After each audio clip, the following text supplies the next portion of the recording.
Another important thing for your essays, if it's an evaluate question, you want to have the disadvantages. So the disadvantages of fiscal policy. 1. Time lag.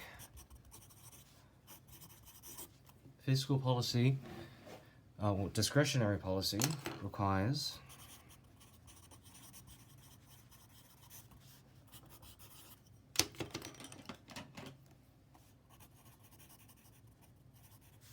Acts of Parliament to be passed.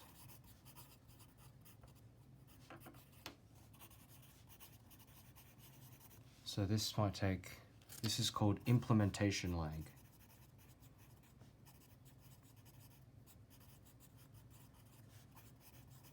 So it might be too late. Like, by the time you get your act passed, the recession might already be gone, and you're trying to stimulate the economy when it's like booming again.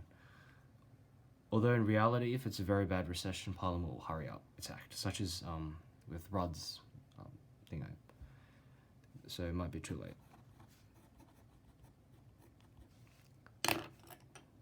Secondly, it can cause crowding out. Crowding out is when the government takes away,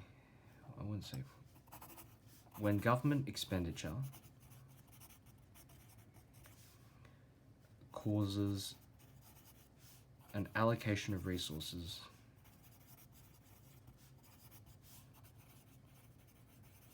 away from the private sector.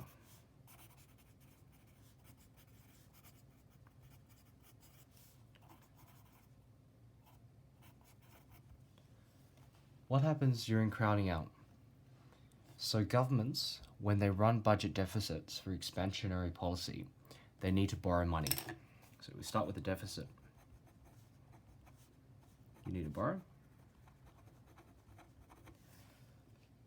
Generally, the government borrows by issuing bonds, meaning the government issues a $100 bond, I buy the bond for $100, the government gets my cash so it can spend it, and it promises to pay me back $110 in 5 years' time.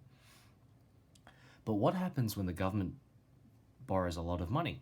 That money has to come from somewhere. It comes from domestic financial markets. So like your savings in the bank. Markets. The bank lends it out to the government by buying bonds. What does this mean? This means domestic funds decrease. The banks don't have as much money anymore because they bought the government bonds. They like to buy government bonds because they're very safe. So safe government bonds, everyone wants to buy them. And so what happens if I'm an investor? I want to borrow money from the bank, but the bank's lent it all to the government. So this is going to crowd out private investment. And you can link that to the aggregate demand effects. So that's the crowding out effect. So what do I mean by allocation of resources away from the private sector? Meaning if private firms can't invest, then they're hiring less people. More of the economy is going to be part of the government sector. And the government could be less efficient than the private sector. So it could lead to a decrease in efficiency. Specifically, it's allocative efficiency. So allocative efficiency is when we use the resources in the most effective way. So we're not doing that because we're not letting the market decide what to produce. We're not letting private individuals decide that, the government's deciding that. So it's by definition allocatively inefficient. Time lag, crowding out effect, and thirdly, external factors.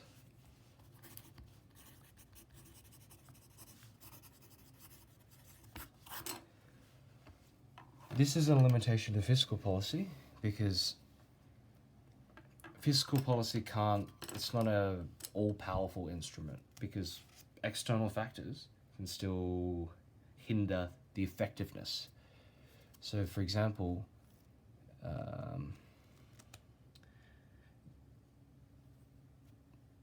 the government wants to do an expansionary policy, but what happens in Australia's largest trading partner? Say the economy of China slows down even more. So the external factors are going to fight against the fiscal policy. And since external factors are hard to predict, you can't be certain that fiscal policy is going to be that effective. And you might want to bring in the recent examples, such as China's slowing growth from 10% down to 7% in 2016-17. 10% was from 1980 to 2010 on average. That's pretty much it. I'll do a brief overview of how I might structure a fiscal essay. So say the question was,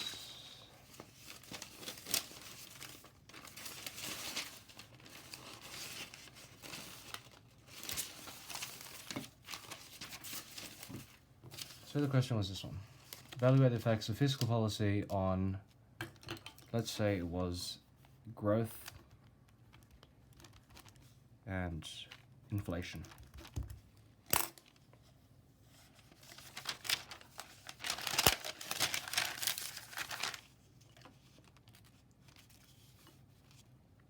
How would I start? Introduction. Define fiscal policy. Fiscal policy is the government's manipulation of its tax rates and government expenditure in order to affect the level of aggregate demand, therefore affecting the level of economic growth, inflation, unemployment, and you list the economic issues. Define it. So fiscal, and then outline it. What does it consist of? Fiscal policy consists of discretionary components and automatic components. The automatic components being transfer payments and the progressive income tax system.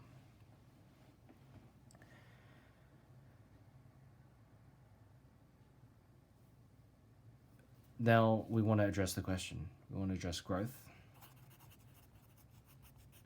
So, fiscal policy in a recession can stimulate the level of economic growth. In a boom period, it can decrease the level of economic growth. I wouldn't put the example of the GFC in here yet. I would just save that for the body. I would probably keep this introduction short because if I were to elaborate on my points, I'd be repeating myself in the body paragraph. And then you talk about the effects on inflation. So, so this is the theoretical, right? We're not going to use any examples in the introduction. Just for the sake of saving space, it's not necessarily wrong. So inflation, how are we going to link it to inflation? So like, if the level of inflation is too high, fiscal policy can reduce it. If it's too low, it can increase it to a 2 to 3% band. That's our intro. So body paragraph 1. We're going to start with a theory of how fiscal policy works. I think I've described this, so I'm not going to repeat myself. So this was the aggregate demand, net government expenditure, and so on. I'm going to go theory, we're going to go examples. So this body paragraph might be focused on growth. So I'm going to say an example was the RUD stimulus. The RUD stimulus combined with the automatic stabilizers in 2008 for the GFC. So that's our example. And the effects. I said this previously, so I won't make you sit through it. The effects, so that's our statistics. Then we're going to go to body 2. So we might talk about, I might do this body paragraph twice. Like, actually my body 2 could be focused on another example. So for example, recently, what have they done to growth? So that's the path slash, what did I do? The tax cuts. And you might want to research what they did in the 2017-18 budget. I can help you with that, just message me. Like, if you're not sure what a policy does, just tell me the policy and I'll like evaluate it. I'll like describe it for you, like in terms of economic theory.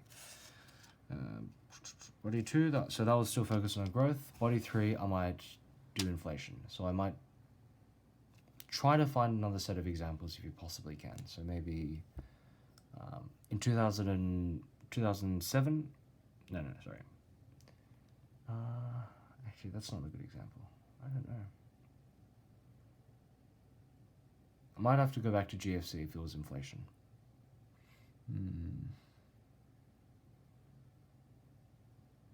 Yeah, I might have to go back to GFC because that's the most salient example of fiscal policy. Go back to GFC, inflation was low at 1%. We used stimulatory fiscal policy, brought it back to the 2 to 3% range. Importantly, right now, inflation is really low, but the fiscal stance is mildly contractionary. At least it was in 2016-17. You might want to look it up for the current. But imagine if the government were very focused on the inflation band, the fiscal policy would be a lot more expansionary compared to what it is now. So they're focused on the long-term stuff. They're focused on the path, tax cuts, the long-term stuff. They're not focused on short-term inflation. So that you might highlight that as a disadvantage. You might say, despite the current very low inflation of 1.5%, the government isn't responding to it with fiscal policy. This could lead to negative effects for the economy. For example, low inflation leads to people deferring their purchases, leading to a lower level of aggregate demand. And then I'd conclude, a very short conclusion is okay. But the main things to take away: theory, make sure you do your theory well, aggregate demand, diagrams, theory, ADAS diagram, examples, stats. And try to make your paragraphs clear. By that I mean like signpost what you're going to talk about. So your first sentence, just keep it really short. Just like, fiscal policy has profound effects on the level of economic growth, and the marker knows exactly what you're talking about. So clarity. Feel free to ask me for anything else. Really happy to help. I hope that was helpful.